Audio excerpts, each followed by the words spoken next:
खाने के गज्जू हो, 2.5 किलो खाने दे दो, हो जाए कंपटीशन।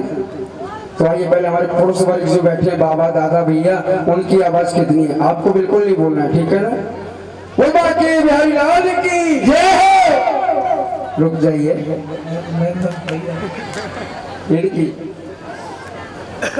गिरिराज महाराज की देख लो। हाँ, कट नहीं जाए यहाँ से बिल्कुल, अभी आवाज ज्यादा आएगी यहाँ। राधा रानी की,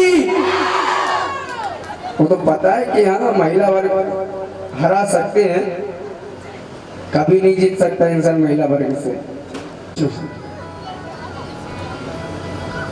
स्वयं इंद्र अपने इंद्रलोक से उतर के आए, कन्हैया को प्रणाम किया, क्षमा याचना की, अपने सोभी गाय के द्वारा, उसके दुग्ध के द्वारा उनका अभिषेक किया गया। उसके पश्चात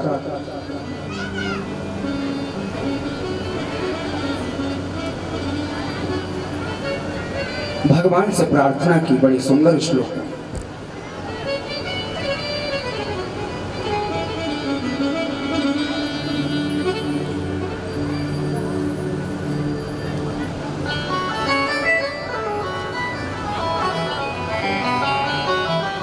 भाव बिन कुछ भी वो देवे,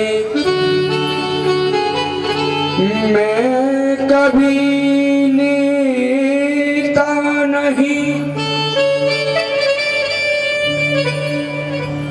भाव से एक फूल भी दे वो मुझे स्वीकार है।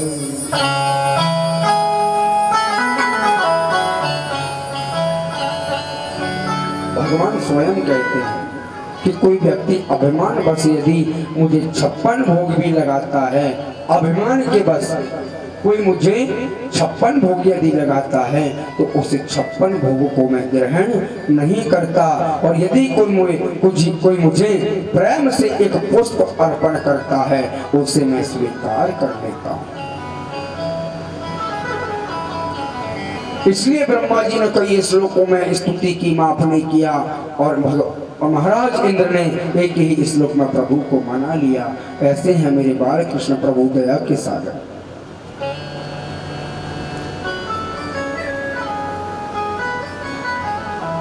कन्हैया बड़े हो, सुंदर सरल भाव। कन्हैया कहते हैं भक्त हमारे पग धर वहाँ धरूं मैं हाथ, सदा संग लागत फिरूं कबहू न छोड़ूं हाथ। उन भक्तों के साथ मैं सदा लड़ता हूँ, उनका कभी मैं हाथ नहीं छोड़ता, जो सदैव मुझे ध्याते रहते, मुझे मनाते रहते।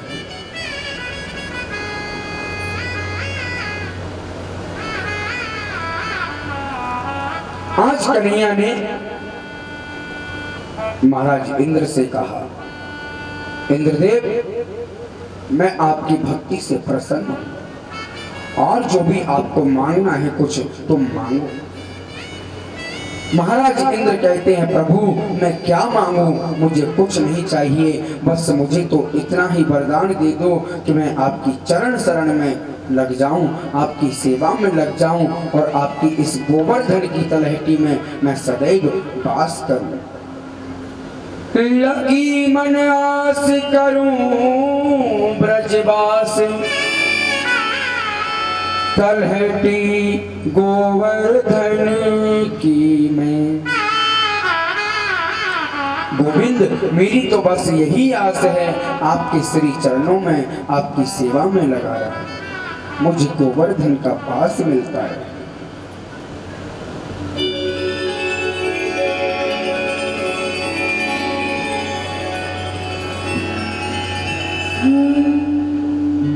मुझे आपके चरणों की सेवा मिलती रहे।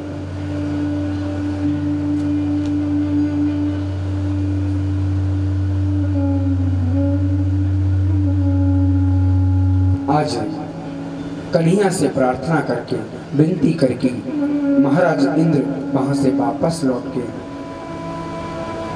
प्रभु की सेवा में लग गए, प्रभु का चिंतन करने लगे। कृष्ण दर्शन तो देंगे कभी ना कभी, कृष्ण दर्शन तो देंगे कभी ना कभी, ऐसा विश्वास मन में जगाते चलो, कृष्ण गोविंद गोविंद गाते चलो। प्यारे कन्हैया का कीर्तन करो, भजन करो, कभी ना कभी तो उनका दर्शन अवश्य होगा।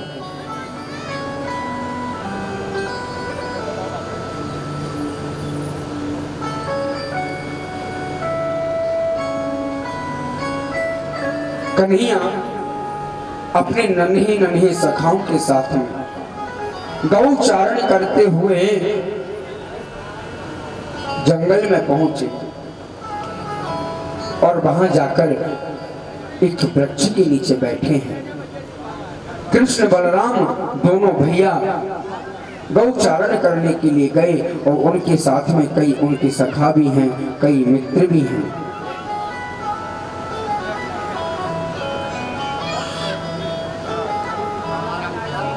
कन्हैया ने आज अपने सखाओं से कहा, भैया मुझको बड़ी जोर की भूख लगी है।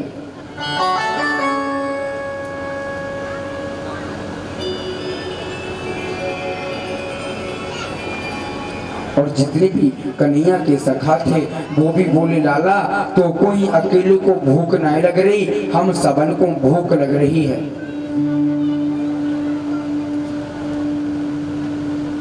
तो कन्हैया कहते हैं, ग्वालो सखाओ, यहाँ से थोड़ी ही दूर पर एक ब्राह्मण का घर है, उस ब्राह्मण के घर में जाओ और वहां से कुछ खाने के योग्य पदार्थ लेके आओ, खाने के लिए भोजन लेके आओ। छोटे छोटे नन्हे सखा जा रहे हैं और जो हमारे यज्ञ आचार्य थे, पंडित जी थे, यज्ञ मंडप में बैठे हुए हैं,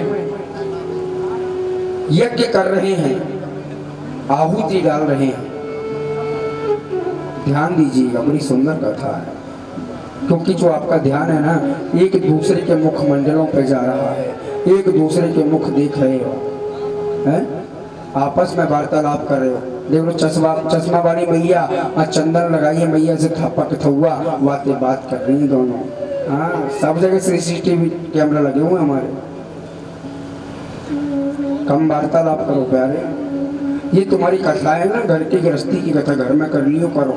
हाँ, 24 घंटा को टाइम तुम्हारे पास में रहे, कथा में 2-4-5 घंटा ना दे पावे। बस यही मुझे आदत बेकार लगती कि कोई व्यक्ति वार्तालाप करता है, फिर हमें डिस्टर्ब होता है और हम रुक जाते हैं, तो फिर हमारे पुरुष वर्ग कहते हैं, मारा जल्दी करो, जल्दी, समय हमारे पास नहीं है, कथा कम हुई है और जल्दी करो, समय बचा नहीं। और मन हमारा यहाँ आता है कि देखो कितनी वार्तालाप हो रही है, अब तो हमारे साइड हमने कह दिया है, तो इसलिए वार्तालाप कम करें, कथा का श्रवण करें। सभी ब्रजवासी सखा पंडित जी के घर गए और पंडित जी के घर में जैसे घुसने लगे, पंडित जी यज्ञ मंडप में यज्ञ कर रहे हैं, आहुति डाल रहे हैं। जैसे ही पंडित जी ने देखा कि सखा हमारे घर में घुसे जा रहे हैं, तो बीच यज्ञ में, बीच पूजा में बोल तो सकते नहीं है, ना आवाज लगा सकते, तो पंडित जी इशारे में आवाज लगा रहे हैं, कहाँ जा रहे हो? किसको? उन सखाओं को बोल रहे हैं, हमारे घर में कहाँ घुसे जा रहे हो? भागो यहाँ से। आज उन सखाओं को पंडित जी ने फटकार लगाई, सखा वहां से लौट के कन्हैया के पास चले। कन्हैया के पास जाकर बुरा सा मुंह लगाकर बनाकर खड़े हो गए। कन्हैया ने कही, लाला का भयो, का बात है? कि कछु ना, हम गए वहां तक और हम जैसे ही घर में घुस भी लग गए तो हमको भी पंडित जी ने टोका लगाई दियो और वहां तक फटकार लगाई के हमको भगाई भी दियो। कन्हैया बोले अरे बावड़े सखाओ, तुम भी बिल्कुल बावड़े हो, तुमको इतना ना पता हो कि जो मनुष्य प्रकृति के लोग होते हैं, पुरुष वर्ग होते हैं, वो बिल्कुल इतने कठोर होते हैं कि उनके सामने कोई बच्चा भी भूखा रोता रहे तो बिल्कुल ध्यान नहीं देते। और जो हमारी माताएं इतनी होती हैं, इतनी सरल स्वभाव की होती हैं ना, यदि कोई व्यक्ति भूखा हो या किसी का बच्चा भूखा हो तो उसे तुरंत खाने के लिए दे देती हैं।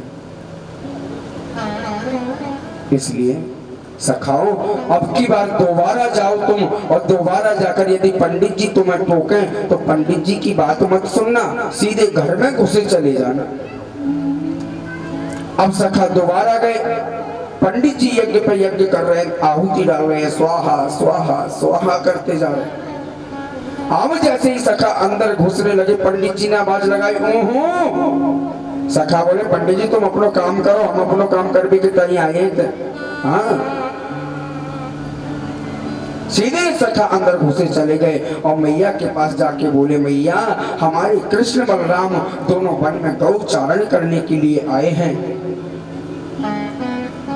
और उनको बड़ी जोर की भूख लगी है। जैसे ही उन पंडितानियों ने सुना कि हमारे कृष्ण बलराम आए हैं तो मैया बहुत खुशी हुई। मैया ने कहा लाला तुम थोड़ी देर बैठो और हम अपने कन्हैया और बलराम के लिए बड़ा सुंदर भोग बनाएंगी और हम खुद चलेंगी तुम्हारे साथ और अपने हाथों से कन्हैया को भोजन कराएंगे।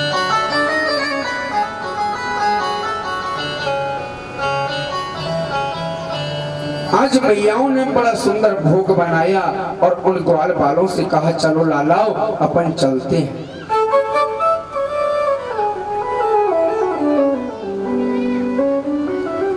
आज उन सखाओं को लेकर मैया वहां से चली।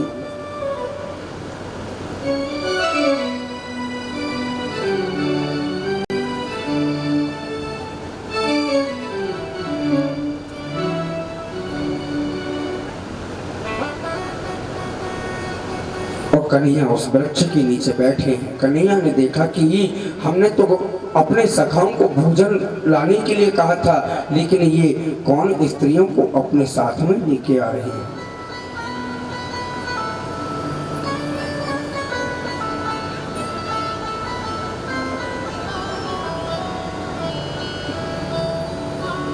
अब जब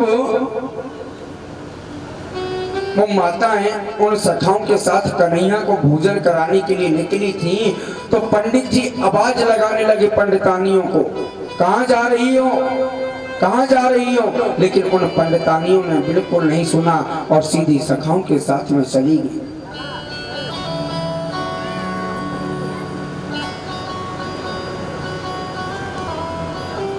स्वागतम वो महाभागा आस्यातां करवाम किम यन्योदिदृक्षया प्राप्त उपपन्नमिदो हिवः। कन्हैया ने उन माताओं का स्वागत किया। स्वागतम वो महाभागा, माताओं आप मेरे पास खुद चल के आई हो, मैं आपका स्वागत करता हूँ। बहुत सुंदर स्वागत किया। आप बड़ी भाग्यवती हैं। यज्ञ पंडितों की जो पत्नियां थी बोली गोपाल आपके लिए हम भोग बनाकर लाई हैं।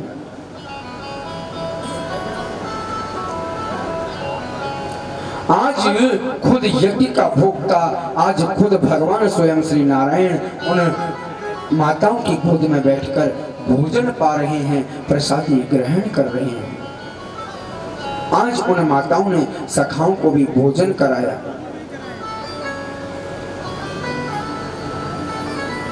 आज कन्हैया हाथ जोड़कर उन माताओं से बोले, माता आप मेरे लिए सुंदर भोजन बना के लाई और मैंने उस भोजन को ग्रहण किया और आज आपसे मैं हाथ जोड़कर प्रार्थना करता हूँ मैया, अब आप यहाँ से लौट जाओ, अपने अपने घर के लिए चली जाओ।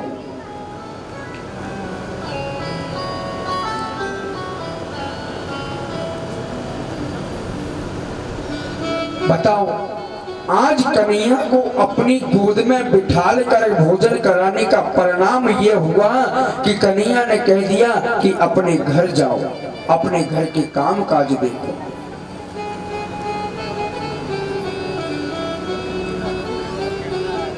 आज उन पत्नियों ने कहा, गोविंद, कन्हैया जब हम अपने घर से आ रही थी तो हमारे पति हमें देख रहे थे और हमारे पतियों ने हमें आवाज भी लगाई, कहां जा रही हो, लेकिन हमने अपने पतियों की एक भी ना सुनी और हम सीधी तुम्हारे यहाँ चली आई। अगर कन्हैया हम अपने पतियों के यहाँ लौट के जाती हैं और घर वापस जाती हैं तो हमारे पति हमें घर में अंदर नहीं घुसने देंगे, हमें घर से बाहर निकाल देंगे।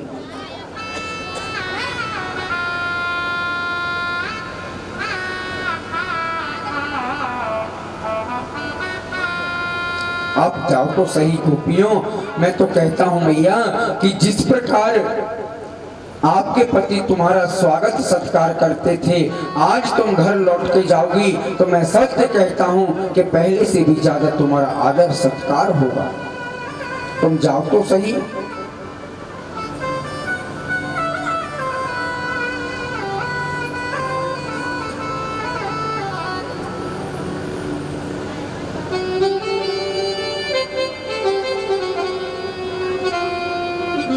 आज मैया वहां से लौट के जा रही है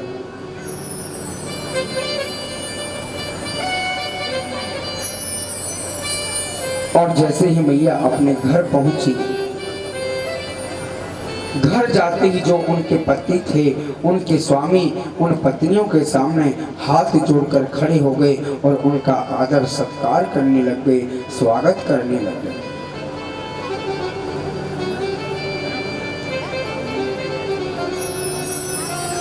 बड़ी जोर से उन माताओं का स्वागत किया। चलते हैं बड़े सुंदर प्रसंग की ओर जो हमारे महाराज का प्रसंग है। बड़ा ही सुंदर भाव यहाँ प्रकट होता है। ब्रज की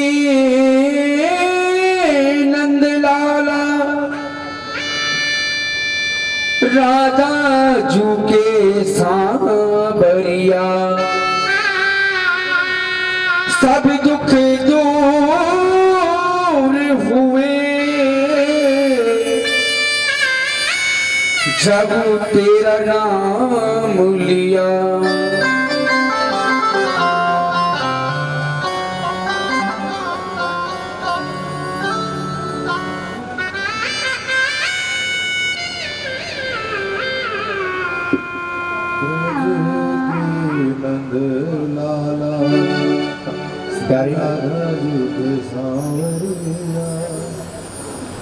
आज इतना सुंदर वर्णन यहाँ कर रहे हैं।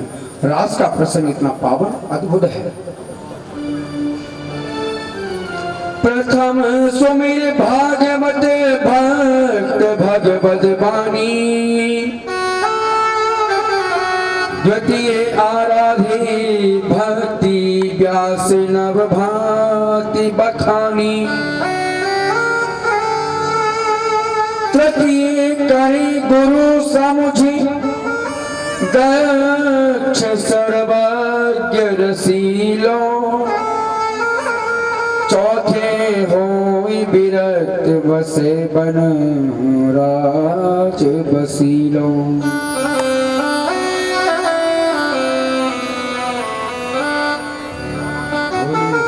बिहारी लाल की जय। काय भैया कृष्णा साउंड वाले भैया।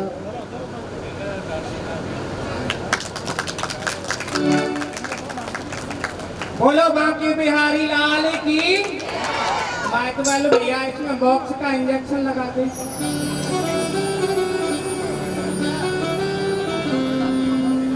बोलो बांके बिहारी लाल की।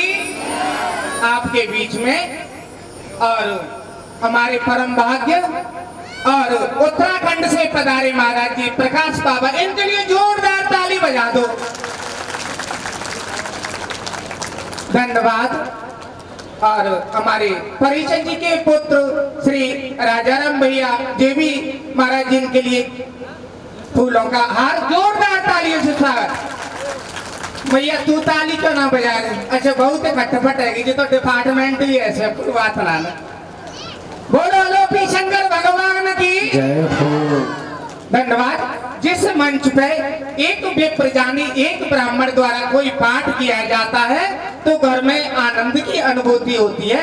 तो यहाँ तो कई अनेक विप्र बाल व्यास ब्राह्मणों के बालक जो गुप्त पाठ कर रहे हैं, तो इस जो कार्य तो सफलता की ओर है। जिस कार्य में संतों का आना जाना और ब्राह्मणों का मुस्कुराना, वो कार्य तो पूर्णतः ही सफलता का संकेत देता है।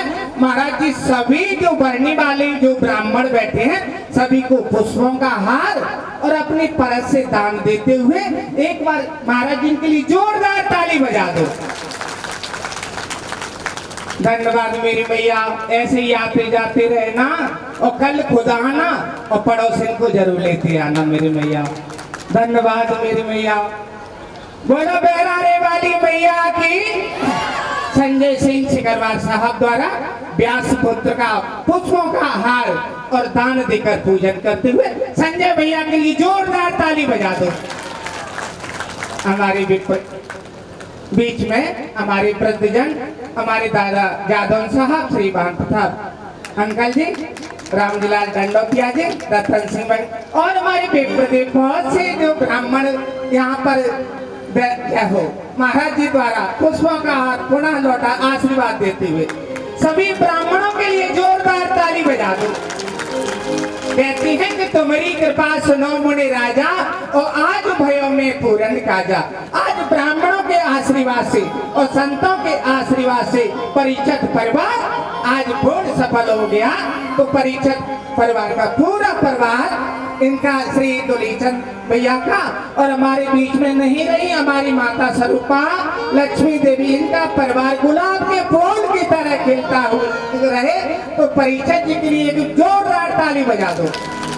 धन्यवाद मेरी भैया।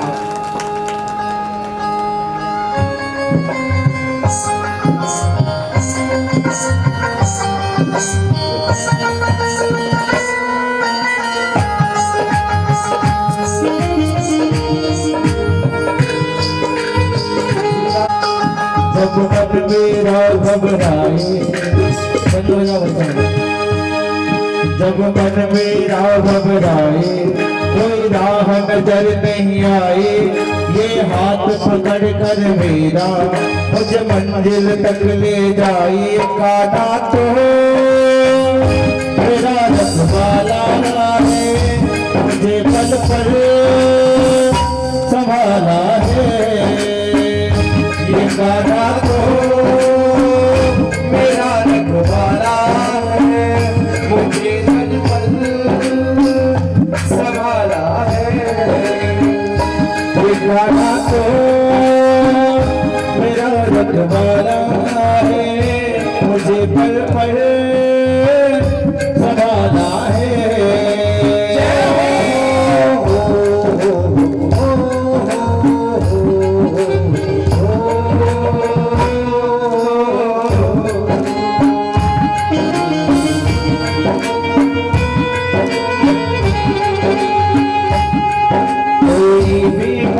नहीं था तब यही साथ खड़ा था,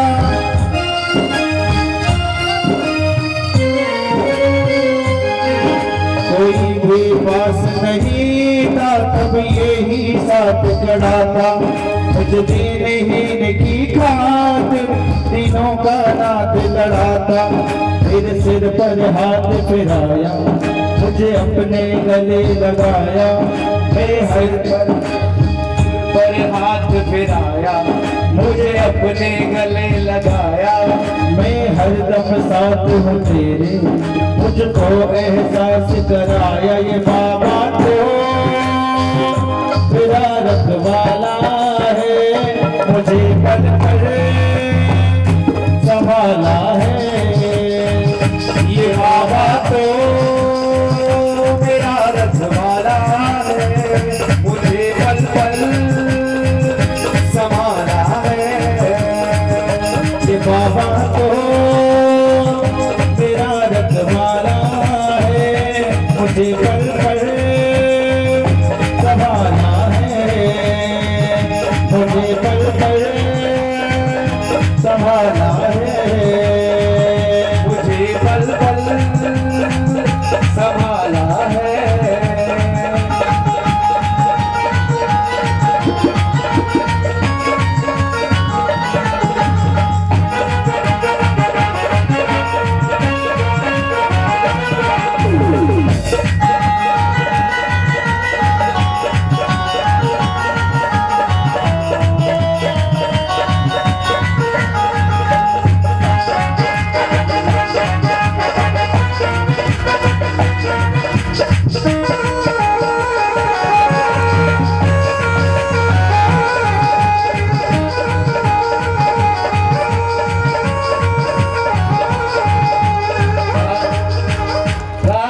कमली वाला जय हो जय हो जय हो जय हो दादा दादा काली कमली वाला मेरा यार है, काली कमली वाला मेरा यार है, मेरे मन का मोहन तू दिलदार है, काली कमली वाला मेरा यार है,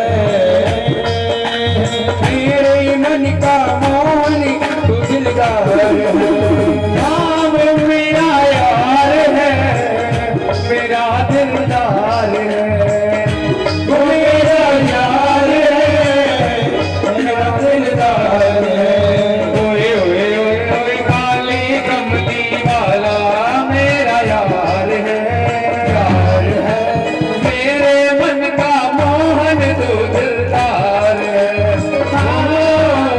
काली कमली वाला मेरा यार है, मेरे मन का मोहन तू दिलदार है। जय हो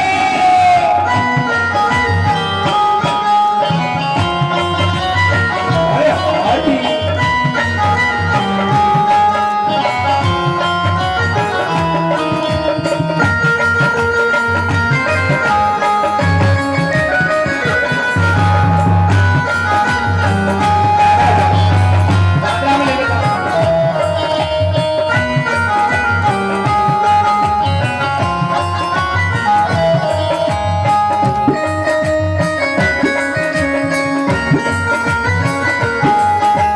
मनमोहन में तेरा दीवाना, गाँव बस अब यही तराना, गाँव बस अब यही तराना, गाँव बस अब यही तराना, गाँव बस अब यही, हर मनमोहन में तेरा दीवाना, गाँव बस अब यही तराना, गाँव बस अब यही तराना, गाँव बस अब यही तराना, हर शाम सलोने तू मेरा रिजवार है, हर शाम सलोने तू मेरा रिजवार है, मेरे मन का मोहन तू दिलदार है,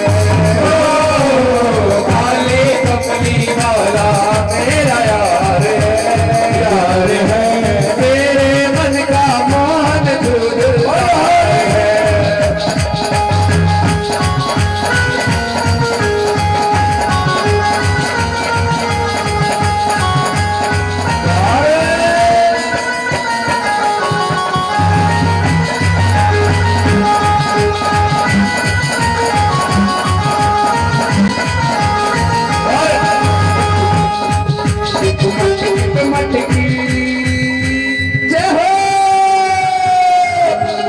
मटकी पे मटकी कन्हैया जैया खटकी, मटकी मटकी कन्हैया जैया, मटकी पे मटकी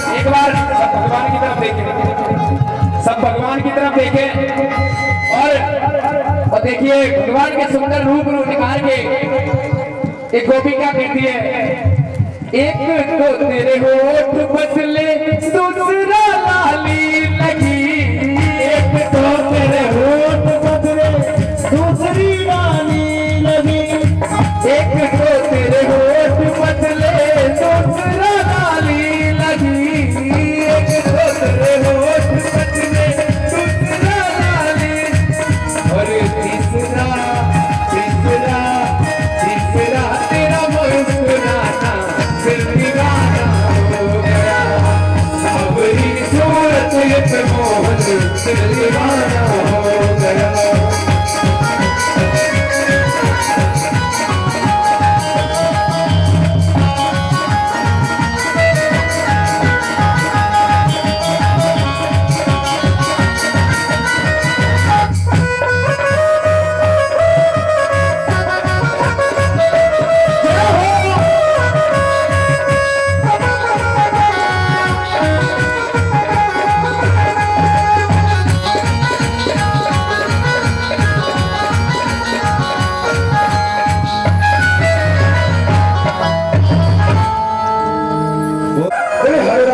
महाराज की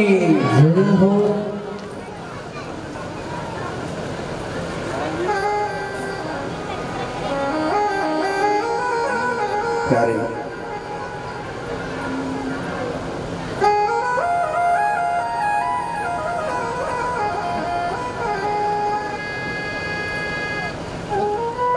शरद पूर्णिमा की रात्रि को कन्हैया ने आज बहनों का निनाद किया। आज शरद पूर्णिमा की रात्रि में कन्हैया ने मीठी बंसी बजाई। बंसी की धुन छेड़ी, बड़ी सुंदर धुन यहाँ कन्हैया छेड़ रहे हैं।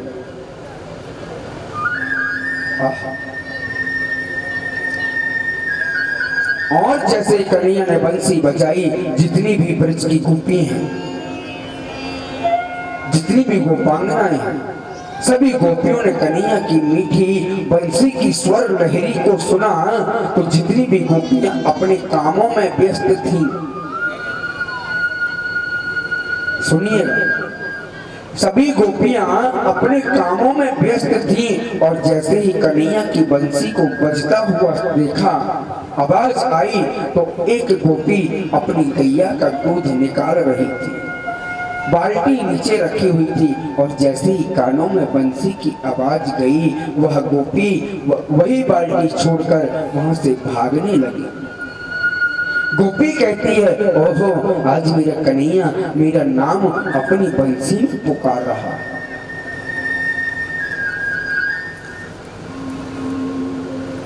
आज ये गोपी ने फिर बंसी की मीठी स्वर लहरी को सुना।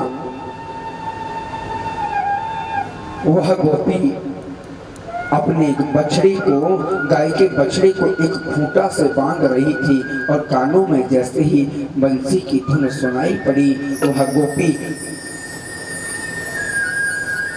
गोपी उस बछड़े को छोड़कर वहां से चल दी और दौड़ने लगी। एक गोपी ने और बंसी की आवाज को सुना। उसके पति भोजन कर रहे थे। भोजन करते समय उस गोपी के पति ने अपनी पत्नी से कहा, देवी मुझे नमक दे दो, मुझे राम रस दे दो। और जैसे ही सुना कि राम रस की जगह वह अपने पति की थाली में शक्कर रखी चली गई, शक्कर रख दी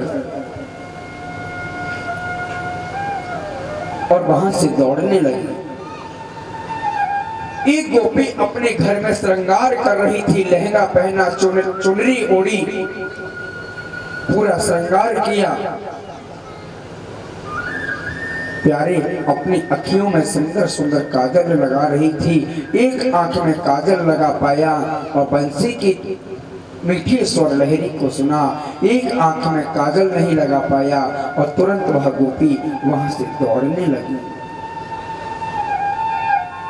सभी गोपियां दौड़ी दौड़ी जा रही हैं। कन्हैया ने मीठी बंसी की तान वहां छेड़ी।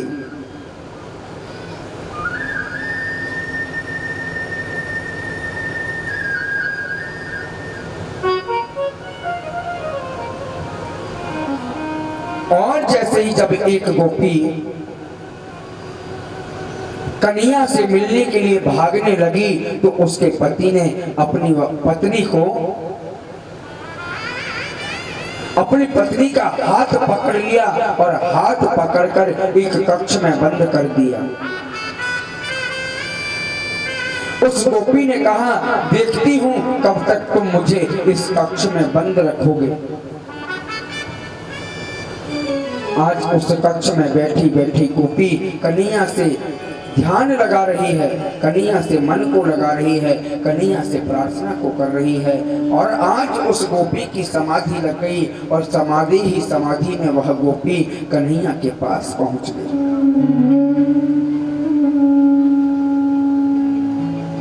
चारों तरफ से हजारों गोपी सामने से आती हैं, हजारों गोपी पीछे से आती हैं, हजारों गोपियां इस इधर साइड से और हजारों गोपी इस साइड से आती हैं।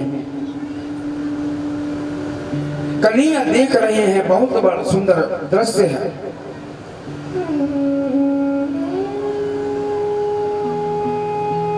और जब गोपियां कन्हैया के पास आई, कन्हैया के नजदीक आई और कन्हैया ने उन गोपियों को देखकर उनका स्वागत किया, वंदन किया, आदर सत्कार किया। स्वागतम वो महाभागा प्रियं क्यों करवाणि च ब्रजस्यानामयं कच्चिद भूतागमन कारणम्। कन्हैया उन गोपियों का स्वागत करते हैं। आपका स्वागत करता हूँ देवियों, आप आई हो, आज मैं बहुत धन्य हो गया आपका दर्शन करके। बड़े सुंदर भाव से कन्हैया ने उन हजारों गोपियों का स्वागत किया।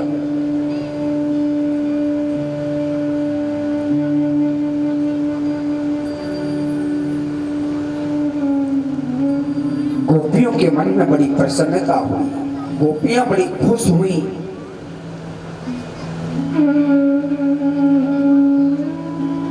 गोपियां अपने मन में सोचती हैं कि कन्हैया ने बंसी बजाई और बंसी में हमारा नाम लिया और हम अपना नाम सुनते ही कन्हैया से मिलने के लिए दौड़ पड़ी। हमारा कितना अहोभाग्य है।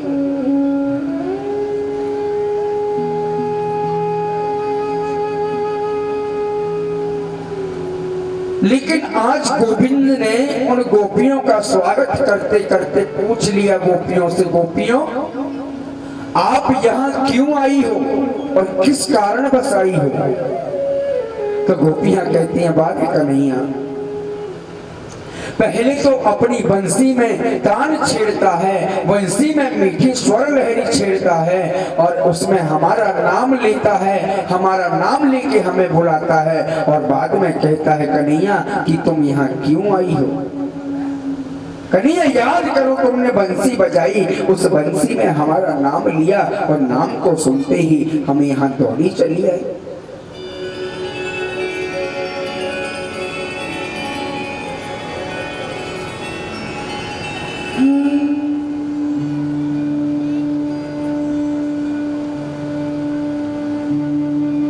रजनी सा घोर रूपा घोर सत्वानि सेविता प्रतियात ब्रजं नेहस्थेयं स्त्रियं स्त्रिभिः सुमध्यमा। बड़ा सुंदर दृश्य।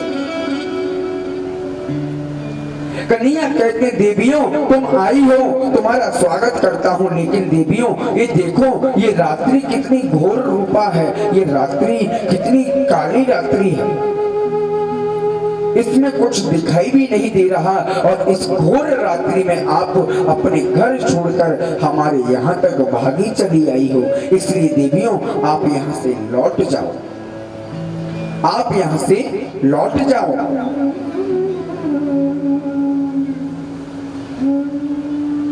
कन्हैया कहते हैं आप यहाँ तक आई हो बड़ी अच्छी बात है, मुझे पता है आपने कभी जंगल नहीं देखा था है ना, आज जंगल देख लिया, अब जाओ लौट जाओ।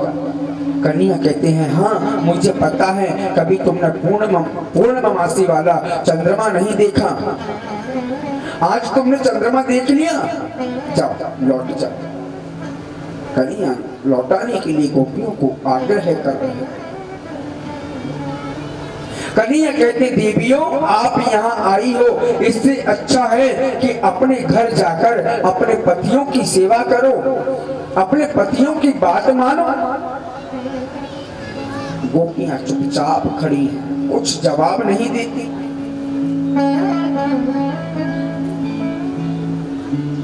कुछ जवाब नहीं देती।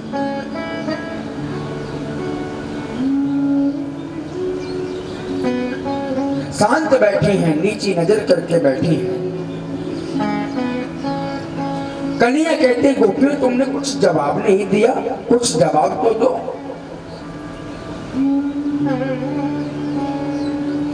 दृष्टं वनं कुसुमितं राकेशकररंजितं। गोपियों आपने वन नहीं देखा था, चंद्रमा नहीं देखा था, आज तुमने देख लिया ना, अब जाओ घर लौट जाओ। लेकिन गोपियां घर जाने का नाम नहीं लेती।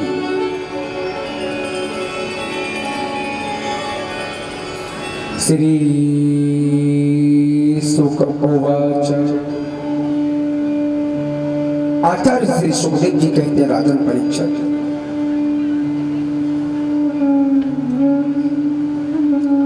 पहले तो परमात्मा जीव को, पहले तो परमात्मा मनुष्य को अपने पास बुलाता है और अपने पास बुलाकर उसे ठोक पीट कर देखता है ये कच्चा है या पक्का। यदि पक्का है तो अपने पास रखता है, कच्चा है तो उसे कह देता है जा पहले तू अपनी परीक्षा में पास हो, पहले अपना कर्म, अपने कर्मों पे विश्वास कर अपने आप पर कि मैं हाँ बिल्कुल पक्व हो गया हूँ, मैं पका हुआ हूँ, जब से मेरे पास आना और मैं तुझे अपने पास रखूंगा।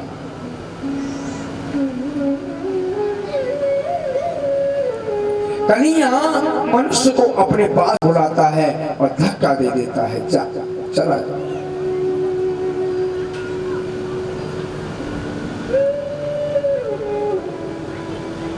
देवियों आपका परम धर्म यह है कि मेरे पास आने से अच्छा अपने पतियों की सेवा करती, ये बहुत अच्छा था।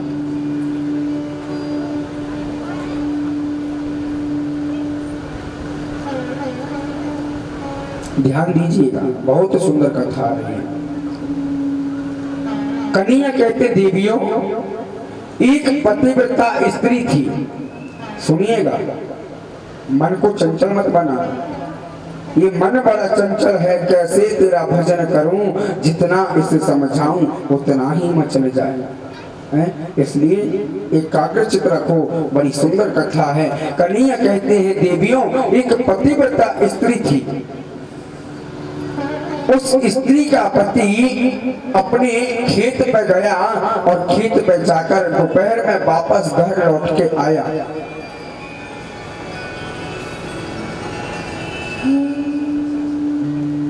वह पति खेत से जब वापस घर लौट के आया,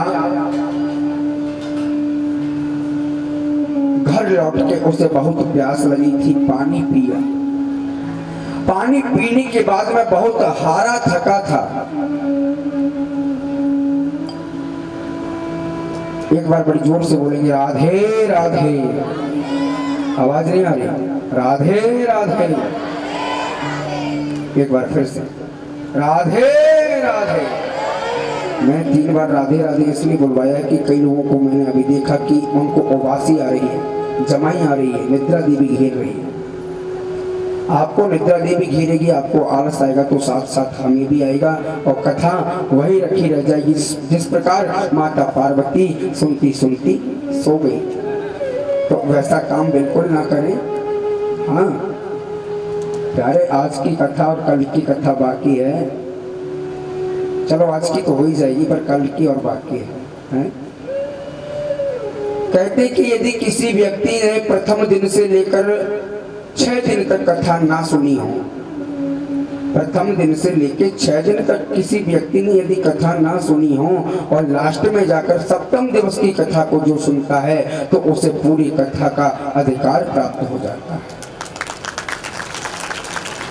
इसलिए 6 दिन तक आए हो या ना आए हो, लेकिन 7वें दिवस में जो व्यक्ति कथा सुनता है प्रभु के मंगलमय चरित्रों की, उसका जीवन धन्य हो जाता है। इसलिए आज की कथा तो चल ही रही है और सुंदर भाव से श्रवण कर रहे हैं। और कल की कथा में जितने भी अपने इष्ट हैं, मित्र हैं और हमारी माताओं की जितनी भी सहेलियां हैं, सासू हैं, जेठानी हैं, देवरानी हैं, जितनी भी जो भी हैं, सबको एकत्रित करके लाएं और उनसे कहें कि प्रभु की कथा को श्रवण करें। जितना प्रभु की कथा को श्रवण करेंगे उतना ही प्रभु के परम पद को प्राप्त करेंगे। क्योंकि तुलसी बाबा अपने शब्दों में कहते हैं, ओ राम कथा जय सुनत अघाई, राम कथा सुनत अघाई, राम कथा जय सुनत अघाई, राम कथा जय सुनत अघाई, राम कथा जय सुनत अघाई, राम कथा जय सुनत अघाई, रस विशेष जाना दीन नाही, रस विशेष जाना दीन नाही, रस विशेष जाना दीन नाही, रस विशेष जाना दीन नाही। श्री राम जय राम जय जय राम, श्री राम जय जय जय राम, श्री राम जय राम जय जय राम।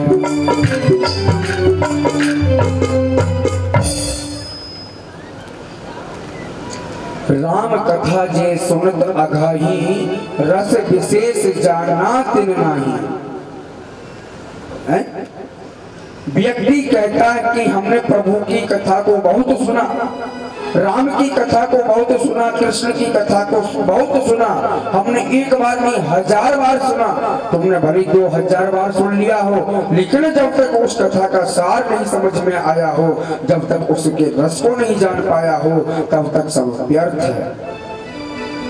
रस विशेष जाना तो नहीं, उसके रस को नहीं जान पाए, उसके भाव को नहीं जान पाए, तो सब व्यर्थ है।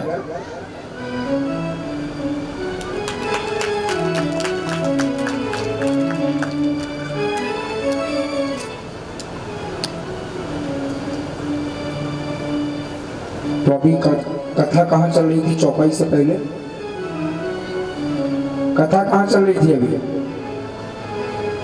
कथा कहाँ चल रही थी जी? कौन सी महारानी? सती महारानी? नहीं, सुनने में गलती हुई है आपसे।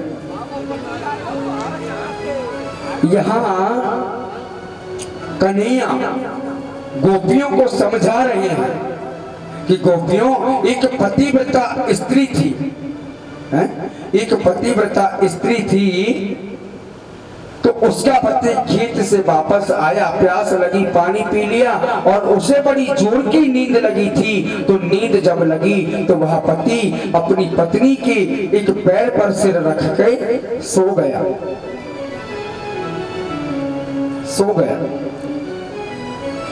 और वह पत्नी अपने आंगन में बैठकर धान बीन रही थी। क्या बीन रही थी? धान।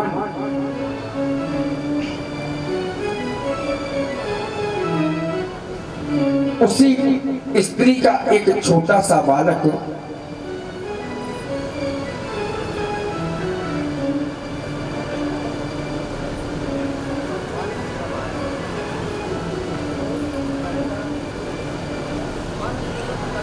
उसी स्त्री का एक छोटा सा नन्हा सा पुत्र उस आंगन में खेल रहा था।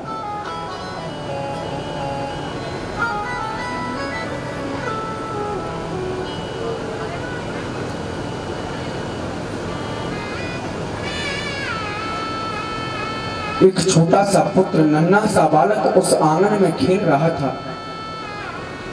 गोपाल भैया यदि मेरी आवाज सुन रहे हैं तो शीघ्र पधारें।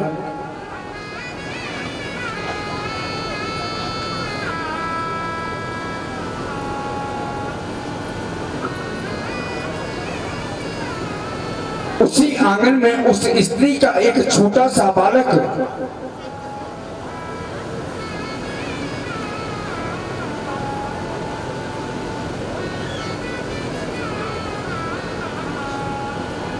खेलता वह बालक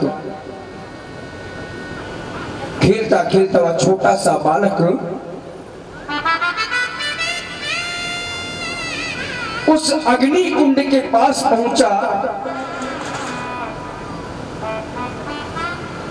प्यारे, माता धान बीन रही है और उस माता के पैर पर वहां उसका पति सिर रख के सो रहा है।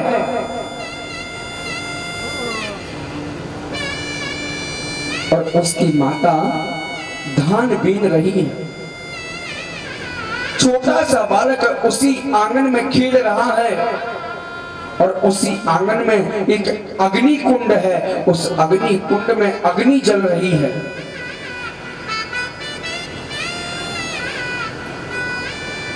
अग्नि जल रही है। खेलता वह बालक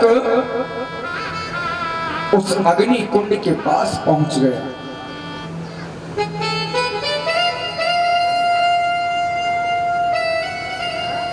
अग्नि कुंड के पास प्यारे जैसे ही पहुंचा तो उस अग्नि कुंड में झांकने लग गया, उस अग्नि कुंड में देखने लग गया।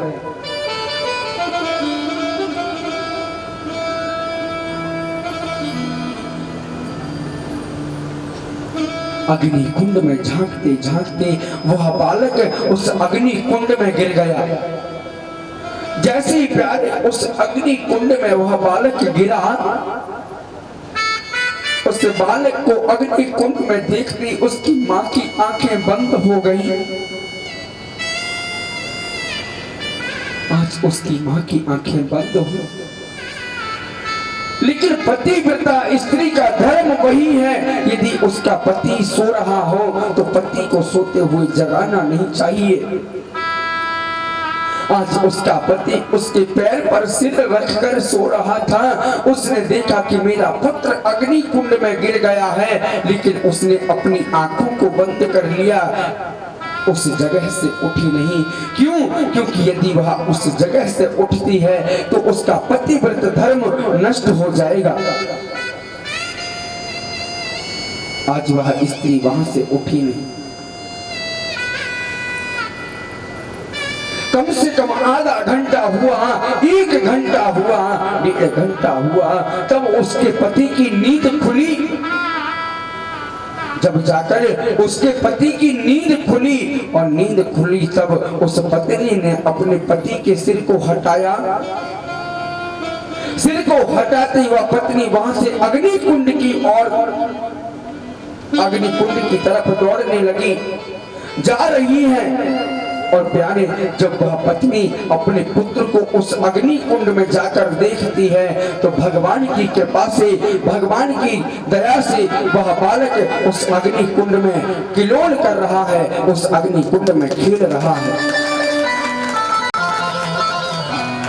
तो प्यारे, भगवान की कृपा यही है।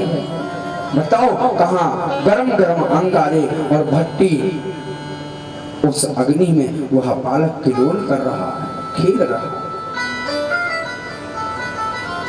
जा पर कृपा राम की होई, ता पर कृपा कर ही सब कोई।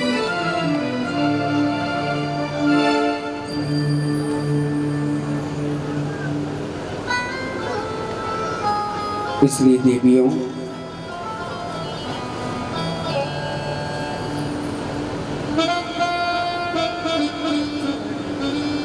इसका मतलब यह है कि शरीर का पति है, शरीर की ही पत्नी है।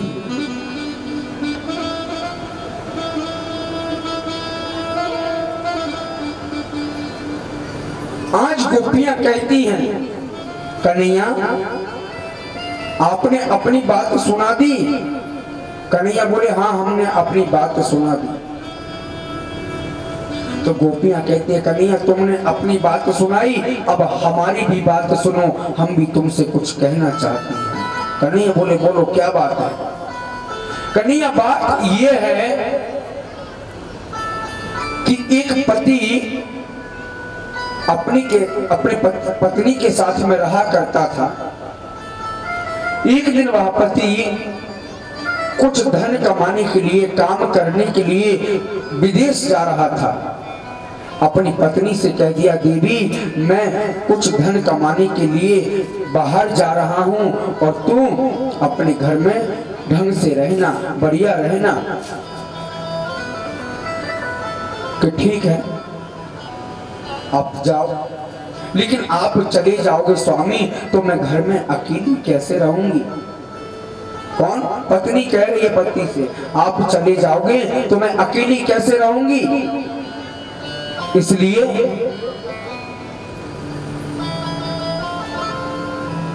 उसके पति ने अपनी पत्नी को एक छोटी सी तस्वीर दी अपनी, और कहा कि जब भी तुम्हें मेरी याद आए तो इस तस्वीर को देख लेना। अब तो उस तस्वीर को उस पत्नी ने अपने मंदिर की अलमारी में रख दिया और रोज अपने ठाकुर जी की पूजा करती। उसी के साथ साथ अपने पति की तस्वीर पे भी 2 अगरबत्ती लगा देती।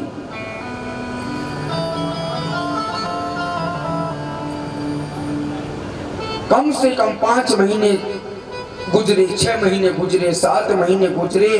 कई महीनों बाद जब उसका पति घर वापस आया, उस पत्नी का पति जब घर वापस आया, सुबह का वक्त था, वह पत्नी अपने घर में ठाकुर जी की सेवा कर रही थी। उसका पति आया, दरवाजे पर आकर खड़ा हो गया और दरवाजे पर जाकर आवाज लगाई, देवी ओ देवी दरवाजा खोलो। लेकिन देवी अपनी पूजा में लगी है। फिर आवाज लगाई, देवी दरवाजा खोलो। देवी ने आवाज सुनी और पूछा, कौन हो, क्यों चिल्ला रहे हो। उस व्यक्ति ने कहा, देवी मैं तुम्हारा पति हूँ। अपने पति की आवाज नहीं पहचानी कि अरे स्वामी मैं अभी आई, चिंता मत कर। एकदम स्त्री बाहर निकल के गई और अब दरवाजा खोला और अपने पति को अंदर लेके आई। तो यही गोपियां कहती हैं, कन्हैया जो हमने बात कही यदि वो तुम्हारी समझ में नहीं आई हो तो हम तुम्हें समझा देती हैं। बोले क्या? कि यदि साक्षात पति हमारे सामने खड़ा हो, साक्षात परमेश्वर हमारे सामने खड़ा हो तो क्या मिट्टी के पतियों की सेवा करनी चाहिए? मिट्टी के पतियों की सेवा करनी चाहिए? साक्षात मेरा कन्हैया मेरे सामने, मेरा कन्हैया मेरा पति मेरे सामने खड़ा है तो मुझे कौन से पति की जरूरत है? गोपियां कहती ऐसी बर को क्यों बर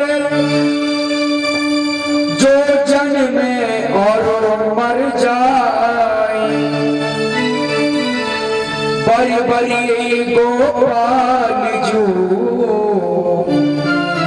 जासे छोड़ लो अमर है जाए।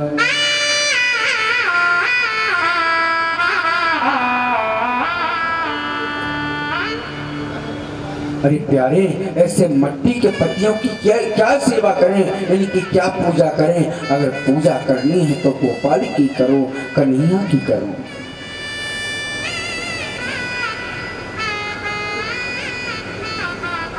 इसी प्रकार मीरा ने भी कहा था, ऐसे बर को क्या बल, जो जन्मे और मर जाए, बर बरिए गोपाल जू जासो चुनी लो अमर है जाए। तो मीरा जी यहाँ कहती है, मेरी तो गिरधर गोपाल दूसरों न कोई, जाके सिर मोर मुकुट मेरो पति सोई। आंसुवन जल सींच सींच प्रेम बेल बोई, अब तो बेल फैल गई प्रेम बेल होई।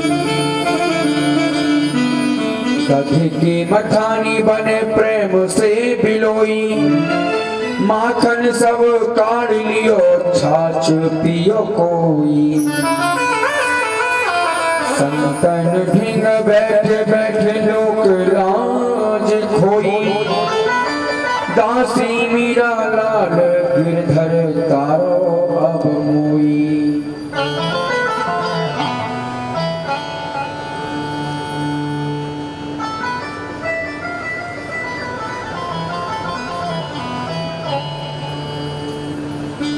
आज गोविंद ने देखा, कन्हैया ने देखा कि गोपियों की भावनाएं बड़ी श्रेष्ठ हैं, भावनाएं बड़ी सुंदर हैं। तो आज उन्हीं गोपियों के साथ में मेरे कन्हैया ने रास क्रीड़ा करने का संकल्प ठान लिया कि इनके साथ में रास लीला करूंगा। जितनी गोपियां उतने ही श्री कृष्ण बन गए, दो दो गोपी बिच बिच माधव। आज जितनी भी गोपियां हैं उतनी श्री कृष्ण बन गए और सभी गोपियों के साथ में रास विहार करने लगे। राधा नाचे कृष्णा नाचे नाचे गोपी जन, मन मेरो बन गयो सखीरी पावन वृंदावन। मन मेरो बन गयो सखीरी पावन वृंदावन। राधा नाचे कृष्णा नाचे नाचे गोपी जन, मन मेरो बन गयो सखीरी पावन वृंदावन। मन मेरो बन गयो सखीरी पावन वृंदावन। रास रचो है, रास रचो है, रास रचो है, रास रचो है, जगना के लारे कान्हा रास रचो है। रास रचो है, रास रचो है, रास रचो है, रास रचो है, यमुना किनारे सब रास रचो है।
रचो है, रास रचो है, यमुना किनारे कान्हा रास रचो है, रास रचो है, रास रचो है, यमुना किनारे कान्हा रास रचो है।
पावन वृंदावन रास रचो है, रास रचो है, अरे रास रचो है, रास रचो है,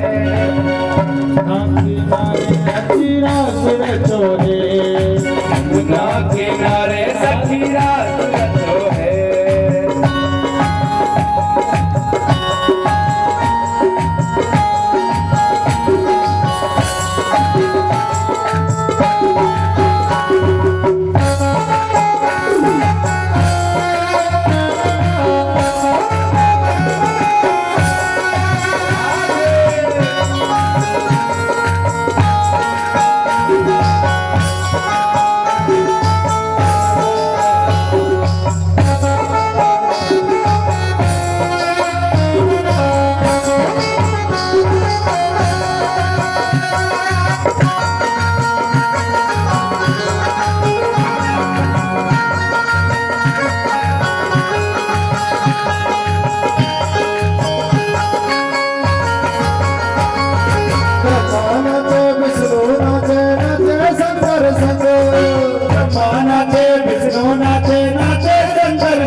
बोली रास हरी सरकार की जय हो।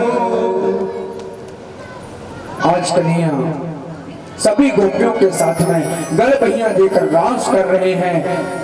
जितनी गोपियां हैं उतने मेरे मोहन बन गए, कन्हैया बन गए और सभी गोपियों के साथ में रास विहार कर रहे हैं। आज रास करते करते क्या आज रास करते करते कन्हैया को अभिमान, गोपियों को अभिमान हो गया। क्या गोपियों को अभिमान हो गया कि बताओ आज स्वयं कन्हैया आकर हमारे साथ में रास कर रहे हैं, हम कितनी भाग्यशाली हैं। ये अभिमान किसे हुआ? गोपियों को। और राधा रानी को मान हुआ, गोपियों को अभिमान हुआ। मान और अभिमान में बहुत बड़ा फर्क होता है। राधा रानी को मान ये हुआ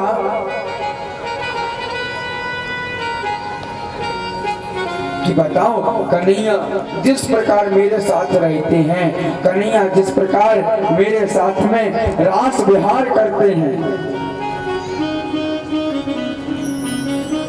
जिस प्रकार मेरे साथ रास विहार करते हैं, उसी प्रकार सभी गोपियों के साथ में कर रहे हैं।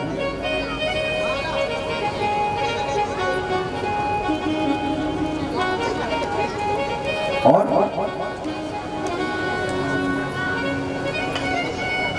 आज कन्हैया ने देखा, वाह गोपियों तुम्हें तो अभिमान हो गया, तुम्हें बहुत अभिमान है।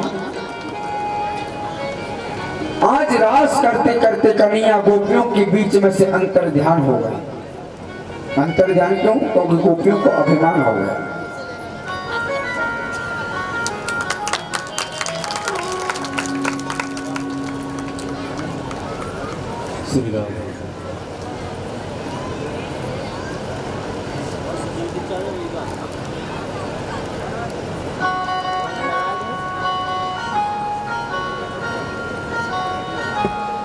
ऐसा क्या काम किया हमने तेरा,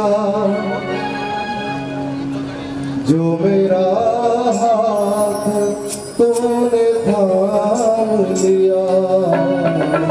ऐसा क्या काम किया हमने तेरा, जो मेरा हाथ तूने थाम लिया। ऐसा क्या काम किया हमने तेरा, जो मेरा हाथ तूने थाम लिया। मेरी जिंदगी ही बदल दी तूने, मेरी जिंदगी ही बदल दी तूने। क्या करा सा मैंने तेरा नाम लिया। तो हाथ उठाते हुए ऐसा क्या काम किया हमने तेरा, जो मेरा हाथ तूने थाम लिया। ऐसा क्या काम किया हमने तेरा, जो मेरा हाथ तूने थाम लिया। इस जमाने में अकेला था, इस जमाने में मैं अकेला था।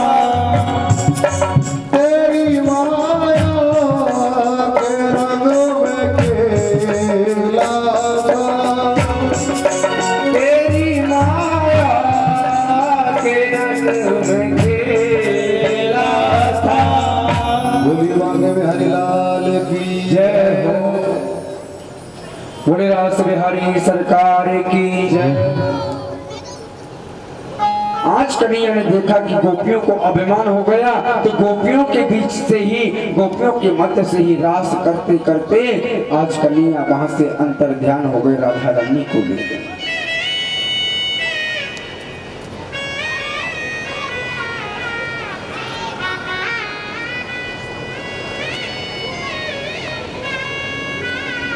अब तक कन्हैया गोपियों के साथ में गलबैया देकर रास कर रहे थे। अब जैसे ही राधा रानी को लेकर गोविंद अंतर ध्यान हुए, तो आज सभी गोपियां कन्हैया को देख रही हैं कन्हैया को पुकार रही हैं, गोविंद गोविंद कहाँ हो, गोविंद हमें दर्शन दो। लेकिन आज गोविंद वहां से अंतर्ध्यान हो गए।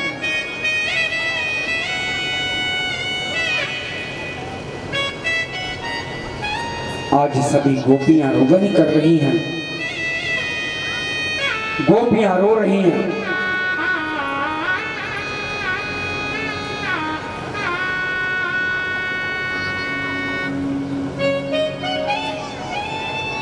गोपियों की आंखों में आंसू भरे हैं। गोपी कन्हैया को पुकारती हैं, गोविंद कन्हैया कहाँ हो, कन्हैया हमें दर्शन दो। लेकिन कन्हैया नहीं सुनते।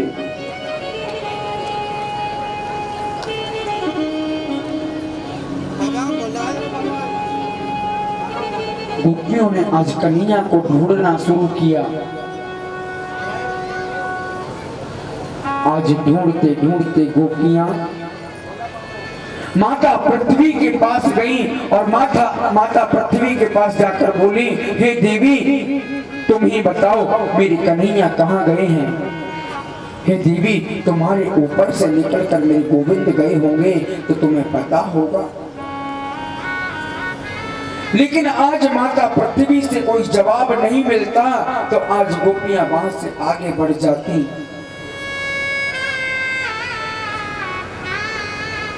तुलसी वृक्ष के पास पहुंची। तुलसी वृक्ष के पास गोपियों ने कहा, अरे माता तुलसी आप तो गोविंद की परम प्रेयसी हो, उनकी लाडली हो, तुम ही बताओ हमारे गोविंद कहाँ गए। लेकिन उस तुलसी वृक्ष से भी कोई जवाब नहीं मिलता तो गोपियां वहां से आगे चली जाती।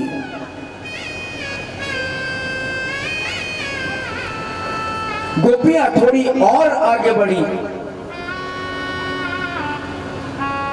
पीपल का पेड़ खड़ा था।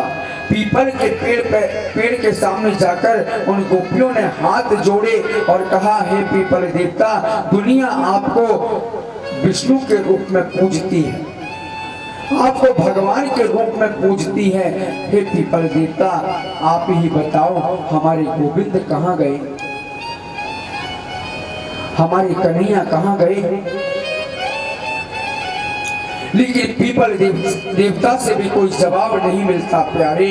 तो सभी गोपियां वहां से चली जाती हैं और एक जगह जाकर बैठ जाती हैं और रुदन करती हैं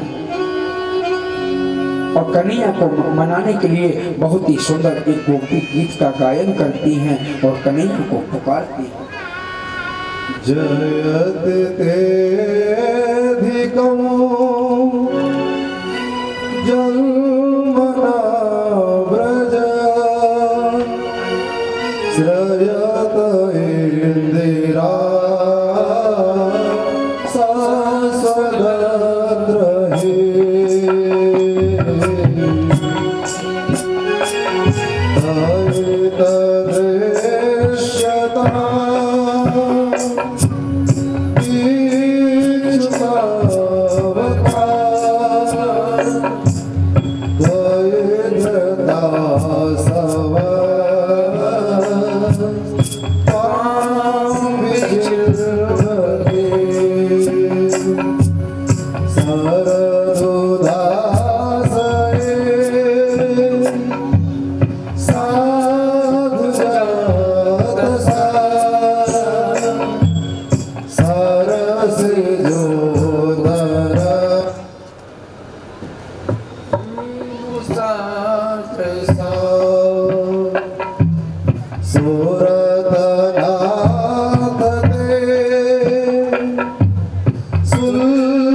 सभी गोपियों ने बहुत ही मंगल गोपी गीत का गायन किया। सभी ने अपनी भावनाएं प्रकट की।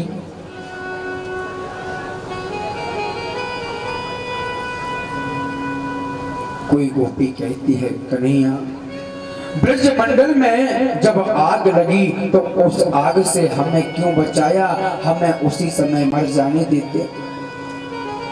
गोपियां कहती हैं, तुमने उस यमुना में से कालिया को क्यों निकाला, मत निकालते, हमें उस जहरीले जल से ही मर जाने देते। गोपियां कहती हैं, तुमने इतने बड़े बड़े राक्षसों का उद्धार किया, क्यों किया, मत करते, हमें उन्हीं के हाथों मर जाने देते।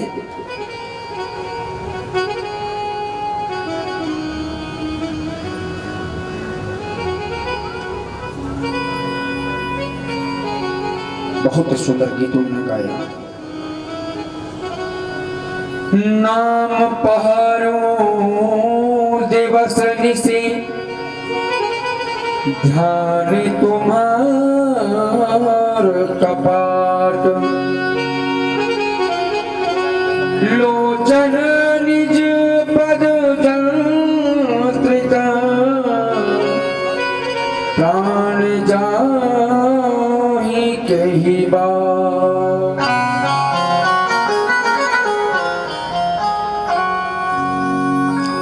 तव कथामृतं तत् जीवनं कविभिरीडितं कल्मषापहम्।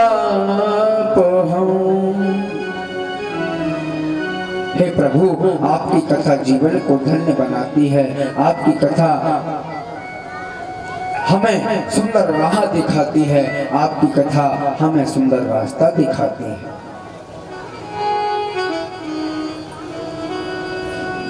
इसलिए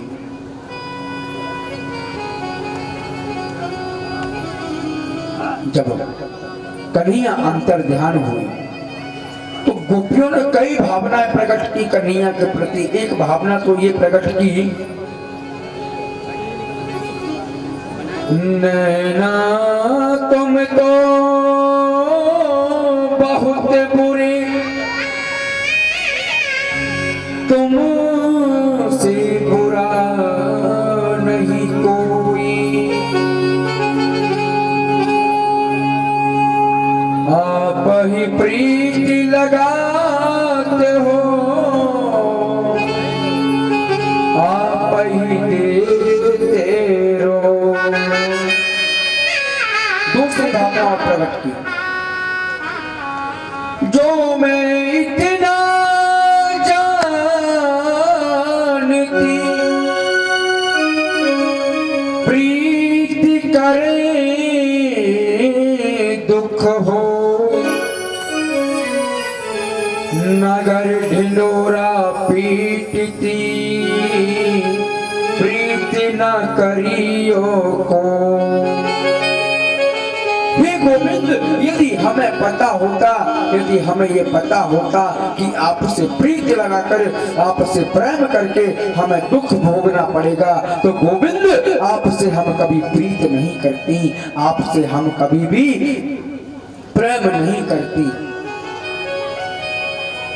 गोपियां मन में कहती हैं, ये निगोड़े प्राण अभी निकल क्यों नहीं जाते।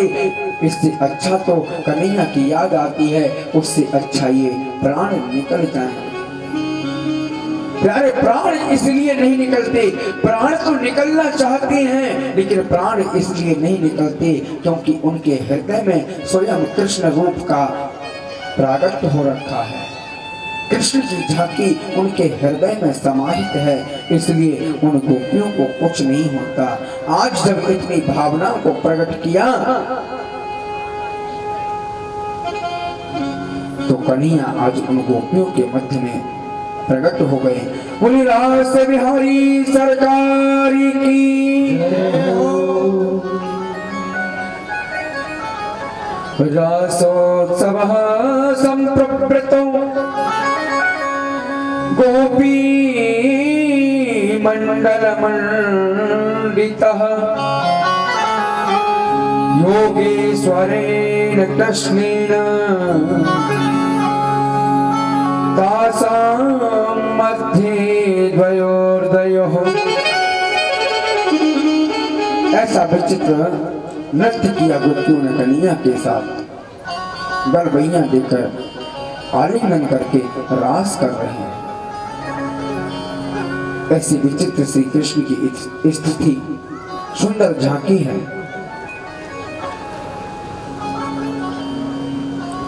आज वही रास में भगवान शंकर का आगमन हुआ। माता पार्वती से कहते हैं, देवी मुझे इस प्रकार सजा दो कि मुझे कोई पहचाने ना, और मुझे इस प्रकार सजाना कोई पहचाने ना।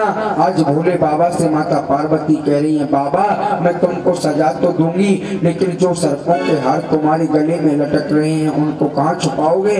तुम्हारे कानों में जो बिच्छुओं के कुंडल हैं उनको कहाँ रखोगे? इतनी बड़ी बड़ी चटाएं हैं उन्हें कहाँ रखोगे? श्रृंगार तो तुम्हारा मैं एक से बढ़ के एक कर दूंगी। ऐसा ब्यूटी कर दूंगी तुम्हारे फेस को, बिल्कुल गिलो ही गिलो चमकेगा। हाँ, आज माता पार्वती ने मेकअप किया, किसका? भोले बाबा का। सुंदर श्रृंगार कर रही हैं और बड़ा सुंदर गा रहे हैं। एक दिना भोले भंडारी बन करके ब्रजनारी